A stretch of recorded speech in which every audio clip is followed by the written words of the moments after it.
Natural hair colour కోసం చూస్తున్నారా? అయితే Anoos henna and black expert వాడండి. గురువుగారు నమస్కారం. గురువుగారు శ్రీమాత్రే నమః. గురువుగారు, శ్యామల గుప్త నవరాత్రులు ఎక్కువగా వినిపిస్తుంది. చాలా నియమ నిబంధనలో చేయాలి అంటారు. ఎవరికి ఈ వ్రతం చేస్తున్నట్టు కూడా చెప్పకూడదు అంటారు. ఈ మధ్య కాలంలో ఇంకా బాగా ఎక్కువగా వినిపిస్తూ ఉంటుంది. అసలు ఏంటి శ్యామల గుప్త నవరాత్రులు అంటే? ఎవరు చేసుకోవచ్చు? చేసుకుంటే ఎట్టి ఫలితాలు ఉంటాయి? ఆ వివరాలన్నీ కూడా ఒకసారి తెలియజేస్తారా గురుగారు? ఏమైనా సమయం ఉంటుందా? ఇలానే చేసుకోవాలి అని ఉంటుందా? ఏంటి అసలు పూర్తిగా విపులంగా ఏం చెప్తారు గురుగారు? ఒకటేనమ్మా, ఫస్ట్ ఆఫ్ ఆల్ ఏంటంటే అందరూ చేయొచ్చు. పాయింట్ నెంబర్ 1, వీళ్ళే చేయాలి వీళ్ళు చేయకూడదు అనేటువంటిది ఏమీ లేదు. ఎందుకంటే శ్యామల అమ్మవారు అంటేనే సరస్వతి స్వరూపం అమ్మవారు. మీకు నాలెడ్జ్ ఎవరికి వద్దు చెప్పండి? నాలెడ్జ్ వీళ్ళకే రావాలి, వీళ్ళకి వద్దనే ఉండదు కదా. కాబట్టి ఒకటి. రెండవది ఏంటంటే గుప్త నవరాత్రులు అంటే ఎవరికి చెప్పకూడదని కాదు, ఎక్కువ బాహ్యాటంగా చేయకూడదు.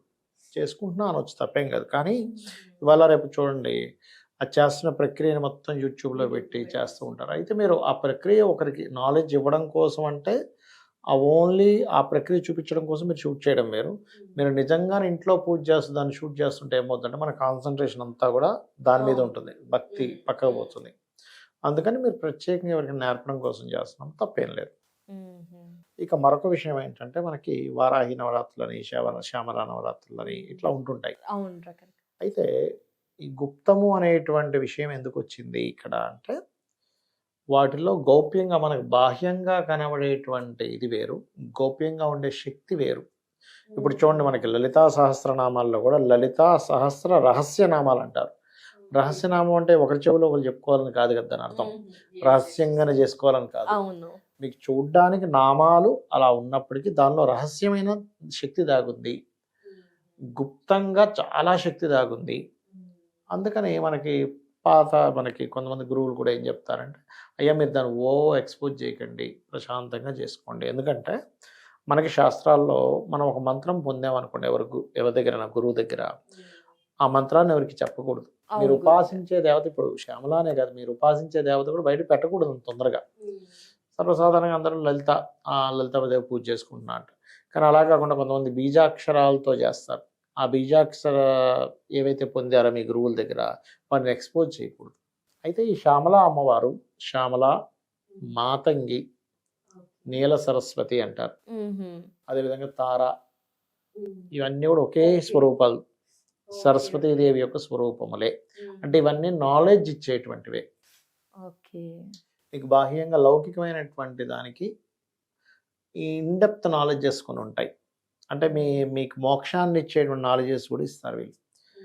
ఎవరైనా శ్యామల అమ్మవారిని కనుక పూజిస్తే కొన్ని సంకేతాలు జరుగుతాయి. ఏమిటవి అంటే, మీ ఇంటికి చిలకలు రావడం, అంటే చిలకలు రాలేదంటే ఇంకా అమ్మవారు అనుగ్రహించలేదని కాదు, కొన్ని సిమ్టమ్స్ అన్నమాట ఇవి. అలాగే మీకు అప్పటికంటే అంటే దానికంటే ముందు కంటే ఇంకా బెటర్గా మీరు నాలెడ్జ్, అంటే మీరున్నటువంటి ఏదైతే వృత్తిలో ఉంటారో అందులో మంచి నాలెడ్జ్గా మీరు వెలుగుతూ ఉంటారు. అదొకటి ఉంటుంది. అట్లాగే మరొక విషయం ఏంటంటే, ఇక్కడ మీరు వ్రతం చేసినప్పుడు ఈ 9 రోజులు కూడా, అంటే నవరాత్రులు కదా, గుప్త నవరాత్రులు అంటారు కదా, ఈ 9 రోజులు కూడా బ్రహ్మచర్యం పాటించాలి చేసేవాళ్ళు. నేల మీద నిద్రపోవాలి.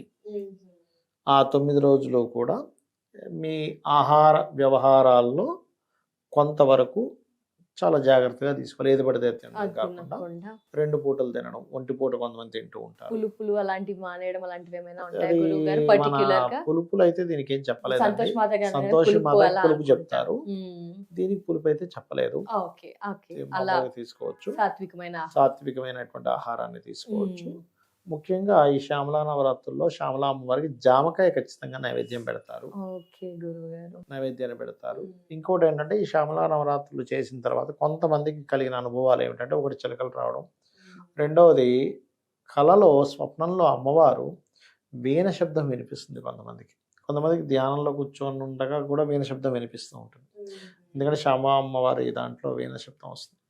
మనం ఒక 3 ఏళ్ల క్రితం ఇదే సుమన్ ఛానల్లో ఒకసారి శ్యామలా అమ్మవారి గురించి చేసినప్పుడు చిలకలు వచ్చాయి, నిజంగానే స్టూడియో దగ్గరికి వచ్చి కిలకిల సౌండ్ వచ్చింది. అయితే మీరు గమనిస్తే కనుక రామచిలక ఉంటుంది.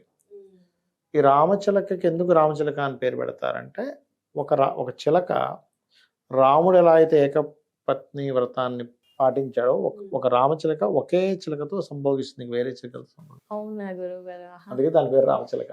రామచిలుక, యా. అట్లా అనమాట. అది సో దీనివల్ల ఏమిటంటే, ఒకటి ఇంట్లో పిల్లలు సరిగా శ్రద్ధ చూపించట్లేదు చదువు మీద. తల్లిదండ్రులు సంకల్పం చేసుకుని చేస్తే వాళ్ళకి వాళ్ళ 4th హౌస్ పాడవడం వల్ల, ఎడ్యుకేషన్ హౌస్ పాడవడం వల్ల వాళ్ళకి విద్యాబుద్ధులు సరిగ్గా అవ్వట్లేదు. కాబట్టి అమ్మవారి అనుగ్రహంతో ఆ దోషం పోతుంది. రెండవది, సరైన నిర్ణయాలు తీసుకోలేకపోతున్నాను. కొంతమంది ఏ డెసిషన్స్ ఎప్పుడు తీసుకోవాలో అర్థం కాదు. ఈ నవరాత్రుల వల్ల అమ్మవారి అనుగ్రహం ఏంటి? నాలెడ్జ్ ఇవ్వడం కదా అమ్మవారు. సో నాలెడ్జ్ పెరుగుతుంది.